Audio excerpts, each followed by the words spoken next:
full-length view of St Paul's Cathedral. A very quick snapshot view, somewhat obscured by the roof, but this is the only full-length view of St Paul's you can get on the river. Looking for a very nice view still. You may notice the military buildings around the city, and because those are all protecting it.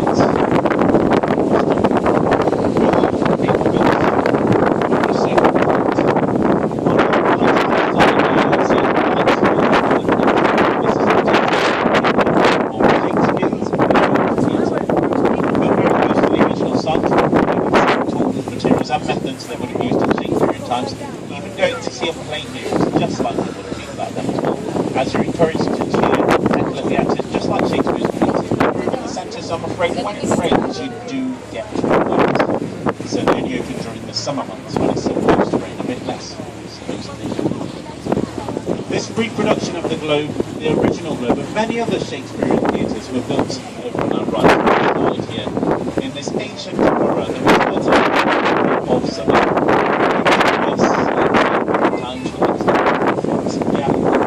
Drinking, bear baiting, cockfighting, and of course for those theatres.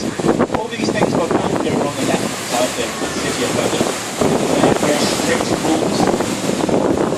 Over in the city they were governed by the Puritans who didn't allow any form of entertainment. So when Londoners wanted to be entertained, they would have to cross the river over to the right hand side there into this place.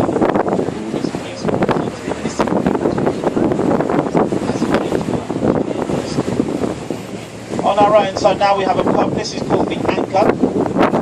Shakespeare times it was called the Bankside Tavern, and his actors used to use that pub as a dressing room for the original Globe. Many famous drinks over the years, really sad.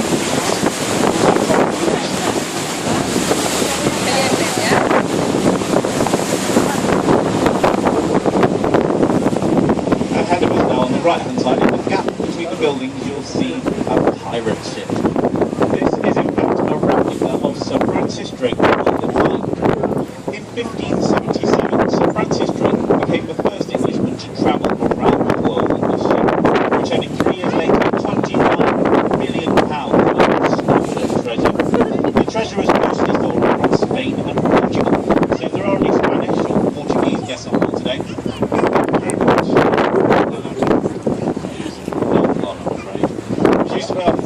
National debt. Got Francis Drake is appointed. And in this next gap we have a very old church. In fact, one of the oldest churches in the country. This is Southwark Cathedral. Shakespeare was here. John William his brother. We're now about to pass under London Bridge, believe it or not. Now it may not look all that spectacular, so careful about this bridge because it's history. Talk more about this on the return journey. As we come through the bridge, on the left-hand side, you'll see in the gap, just here at the altitude, on the top, this is London's famous monument, built to commemorate the rebuilding of the city after the Great Fire of London in 1666. Many great events in the nation's history have been viewed from the top of this monument. Very important, the rebuilding of the city after that point. But it's now used for corporate events. Ahead of us now, in the water, looming towards us, is a large warship. Don't worry, it's outside.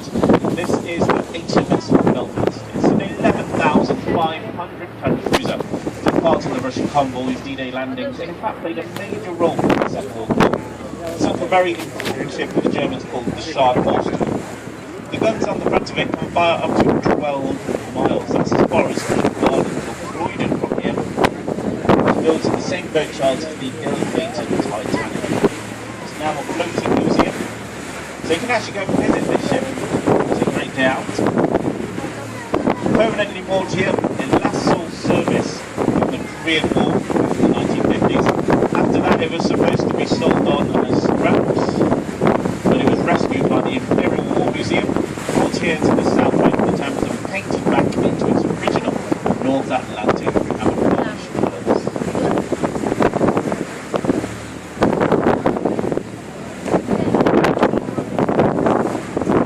On the riverbank now, here on the right hand side, you'll see an archway glass building.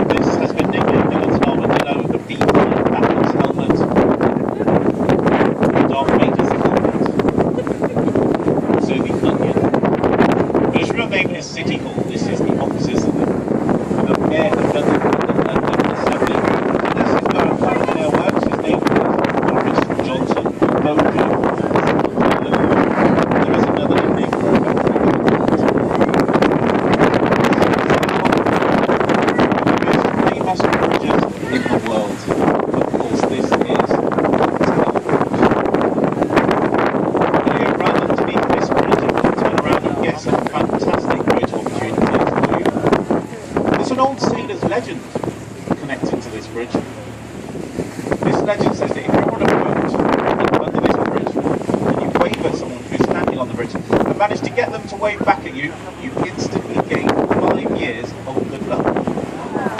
Let's see if we can get some good luck. Hey! Yes, a very hard to do.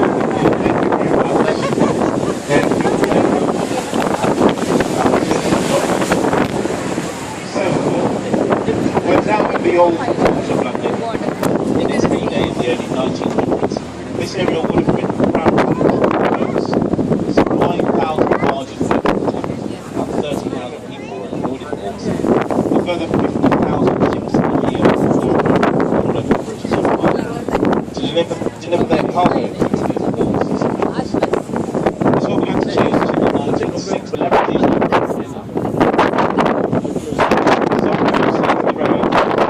apartment, but also it's a nice place to visit. On the left hand side, it's difficult to see from here, but on the other side of the buildings there's a lively yacht run with some very nice bars and restaurants and some places to visit. Of great views and some very expensive yachts. On the right hand side, you can see the yachts here, the apartments, you can see the bars and restaurants.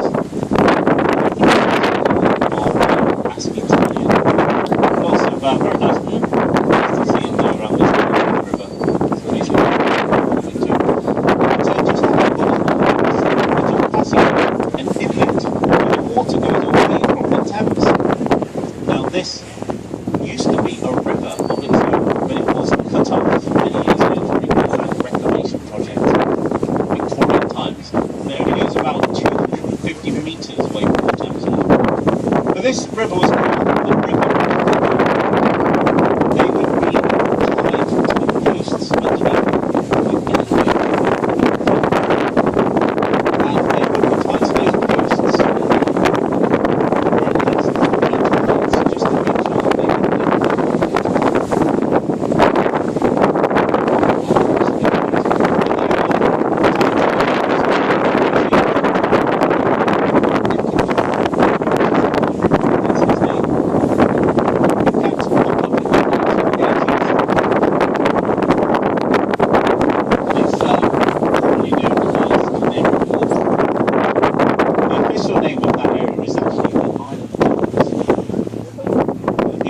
Spent a lot of money building some very nice buildings, wanted to change the name, so it's now called Canary Wharf.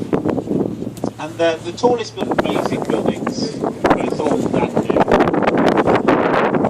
very dramatic. The sun's just setting as well. It's like perfect time. We've timed this just for you.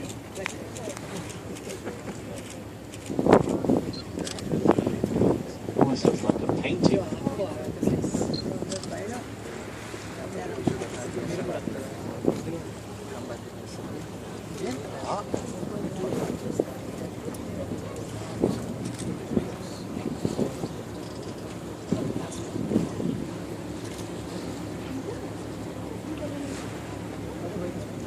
It's a view I never get tired of. I do think it's quite spectacular, this part of London.